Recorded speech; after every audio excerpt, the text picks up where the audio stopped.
Well, welcome everybody back to actually the second video for our second gathering for this training. And we're going to talk about bringing the volunteers on board. We've spent a long time getting ready for them and we're bringing them on board. And one of the first things we do in bringing most volunteers on board is to have an interview with them. If you're having volunteers come to do a one-time event, a race or something, you're not going to interview them. But almost all interviews, almost all volunteers, I think, should be interviewed because you find out some really interesting things. And it also is the final screening tool. When you interview, you explore the applicant's interests and their ability and what they're good at. And you discuss with them the opportunities you have and the requirements and expectations if they come on board.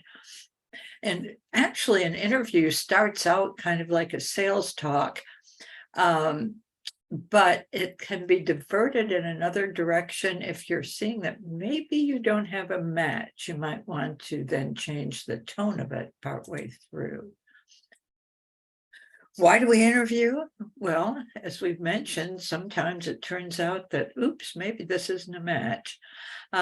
We ensure that the person meets our requirements, and we find out if they have some special needs for support or accommodation. For example, if the interviewee is there in a wheelchair, is the work site accessible by wheelchair? Do they need a hearing assist? Is there some other accommodation that they might require in order to fully participate? And you begin to develop a relationship with the applicant so that there's somebody familiar to them when they show up to work for that first time and they feel as if they're already connected. They learn about the organization and you learn about them and determine if there's a fit, and if so, where it is. Interview questions are so important.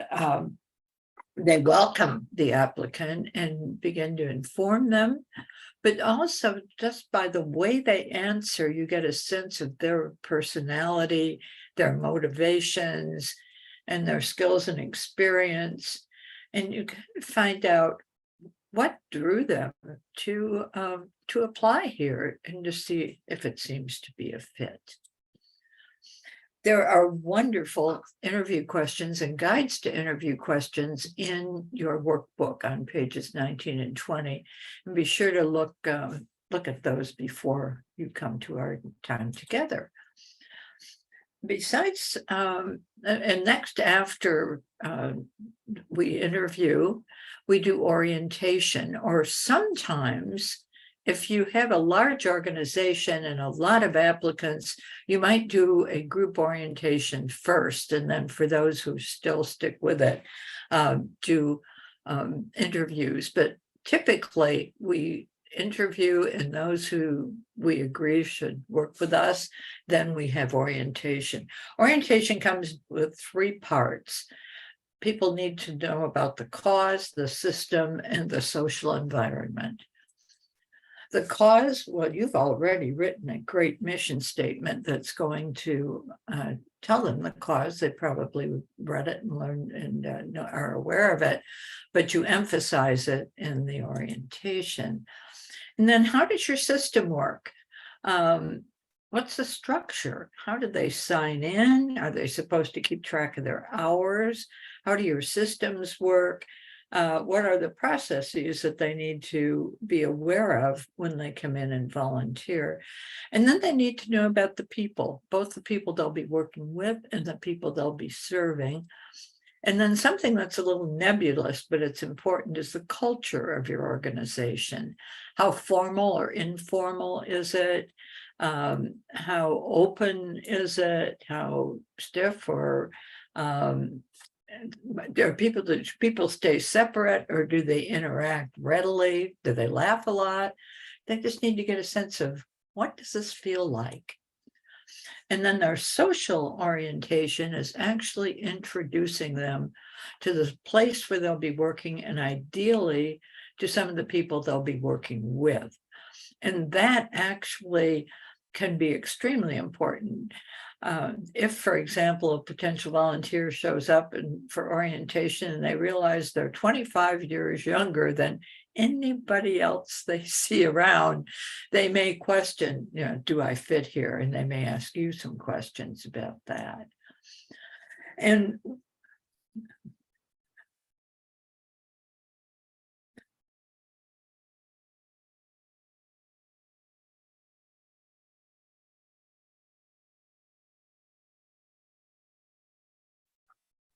welcome again. This is the 6th video in our series and the final one for session 2 of our time together. And it's about how you got those volunteers, you have them oriented. Now, how do you go about training them? We need to look at what are some characteristics of an effective training. And you might want to think about the best trainings you've attended and why were they so good? Why were they so effective?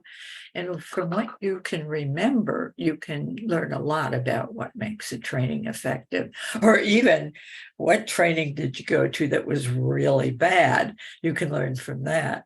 I once went to a training on how adults learn, and the presenter talked to us for 60 minutes without interruption, reading from slides, completely against everything she was saying about how adults learn.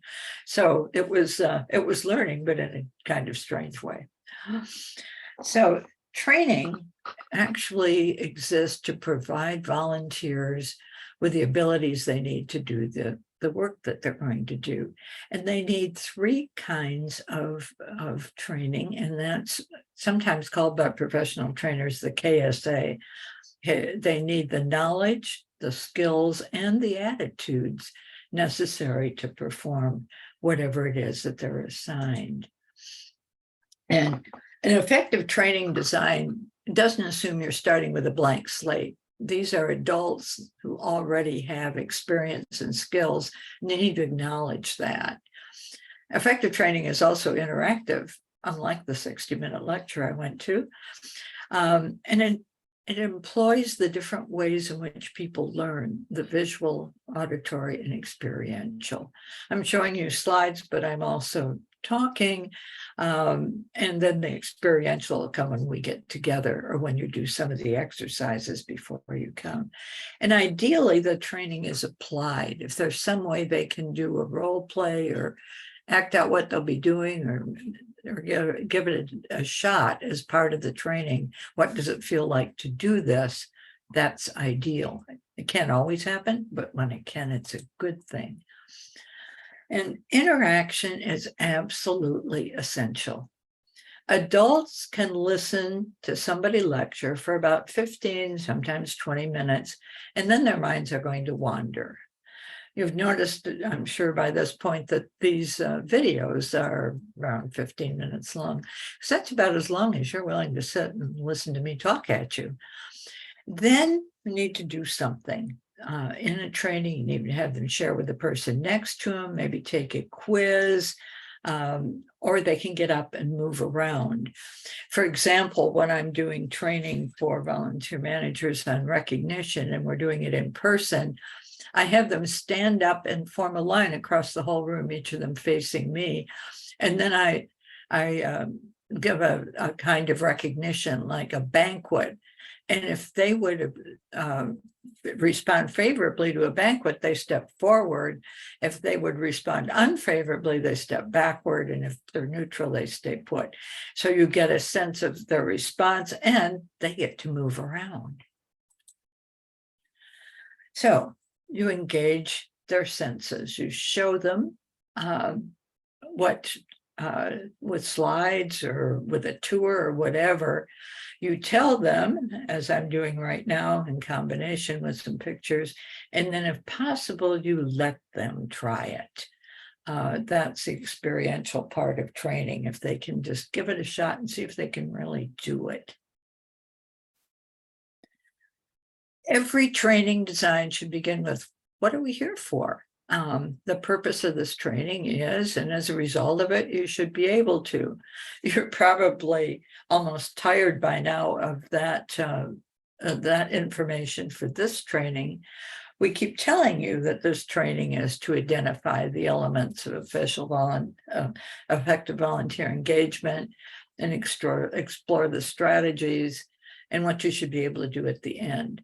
But by repeating that, we're reminding you and any other trainees of, why am I here?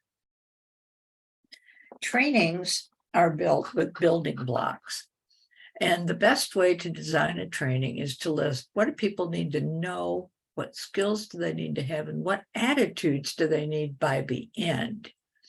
And then to build one building block of the training, you identify one learning objective and come up with an activity that goes with the lecture on it. I'd suggest that you designed a really good position description in our training last time around, and that you might want to develop a training block using that position description. What knowledge, skills, and attitudes do people need in order to do this job, and design one of the building blocks of the training to show that. You might wonder what I mean by attitudes. Well, for example, I once ran a volunteer staff crisis line, and people took 50 hours worth of training before they even tried out being a crisis line volunteer. And it became very evident early on that they could be very knowledgeable and very skillful, and yet have an attitude toward people who called crisis lines that made them ineffective. They thought that people who called crisis lines were somehow just so muddled and confused that they needed advice, and that they needed somebody to tell them what to do, somebody who knew more than they did. If you approach a crisis line caller that way, as if you're going to set them straight, you're totally ineffective. So even if they were skillful, their attitude could completely derail the training. So your challenge now is to bring to our session together your outline for one building block of the training for that great position description that you wrote earlier.